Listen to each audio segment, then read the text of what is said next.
जब जब धरती पर अधर्म अपनी सीमाएं लांघने लगता है, जब जब अहंकार स्वयं को ईश्वर से बड़ा समझने लगता है, तब तब शक्ति किसी न किसी रूप में अवतरित होती है। त्रिकूट पर्वत की गोद में उसी दिव्य शक्ति ने एक दिन नारी रूप धारण किया। वो ना साधारण कन्या थी, ना साधारण साध्वी। उसकी आंखों में करुणा थी, मुख पर शांति और भीतर अनंत ब्रह्मांड की शक्ति। वही थी माता वैष्णवी। उस समय पृथ्वी पर भैरवनाथ नामक एक महाबली का आतंक फैल चुका था। उसने कठोर तपस्या कर अपार शक्तियां प्राप्त कर ली थीं। उसकी शक्ति के साथ उसका अहंकार भी बढ़ता गया। वो स्वयं को अमर और सर्वशक्तिमान समझने लगा। गांव उजड़ने लगे, साधु संत भयभीत हो गए और देवताओं तक की शांति भंग हो गई। स्वर्गलोक में देवता चिंतित हुए। उन्होंने त्रिदेवियों का आह्वान किया। महाकाली, महालक्ष्मी और महासरस्वती एक दिव्य प्रकाश में प्रकट हुईं। तीनों ने देखा कि यदि अधर्म को अभी ना रोका गया तो सृष्टि का संतुलन नष्ट हो जाएगा। तब तीनों शक्तियां एक हुईं और एक अद्भुत तेज उत्पन्न हुआ। उसी तेज से माता वैष्णवी का जन्म हुआ। माता ने पृथ्वी पर आकर साध्वी का वेश धारण किया। उन्होंने त्रिकूट पर्वत को अपना निवास बनाया और तपस्या में लीन हो गई। जहां भी माता जाती वहां दुख स्वतः शांत हो जाता। रोगी स्वस्थ होने लगे, भूखे को भोजन मिला और निराश मन में आशा जाग उठी। लोग उन्हें देवी नहीं, एक महायोगिनी मानते थे।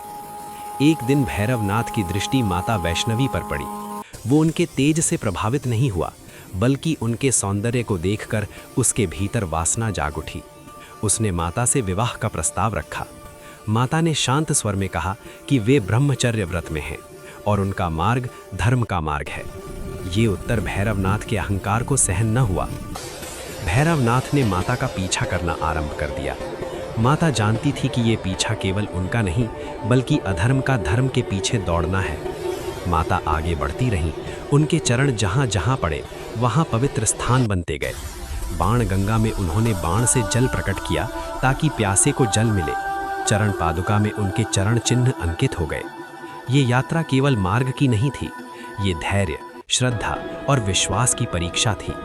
माता चाहती थी कि भैरवनाथ अपने भीतर झांके, अपने अहंकार को त्याग दे, परंतु अहंकार ने उसकी आंखों पर ऐसा पर्दा डाल दिया था कि उसे कुछ दिखाई नहीं देता था।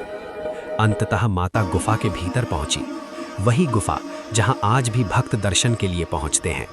भैरवनाथ तलवार लेकर वहां आ पहुंचा। उसका क्रोध अब चरम पर था। उस क्षण माता ने अपने वास्तविक स्वरूप का आभास कराया।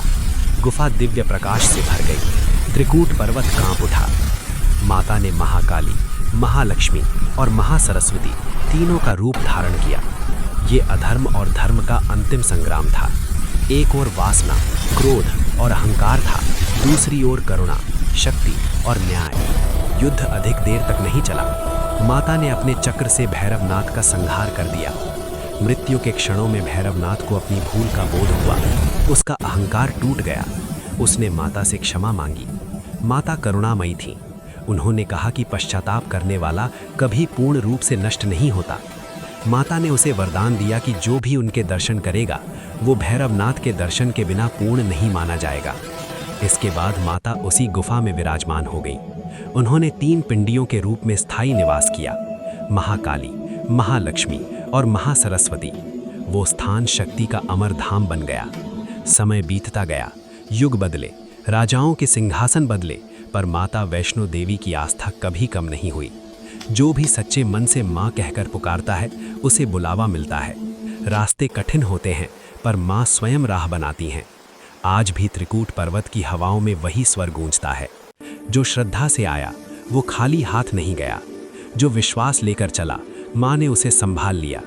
माता वैष्णो देवी कोई केवल कथा नहीं है, वे विश्वास हैं, वे शक्ति हैं, वे करुणा है। और जब तक धरती पर धर्म की आवश्यकता रहेगी, माँ वैष्णो देवी का तेज अमर रहेगा।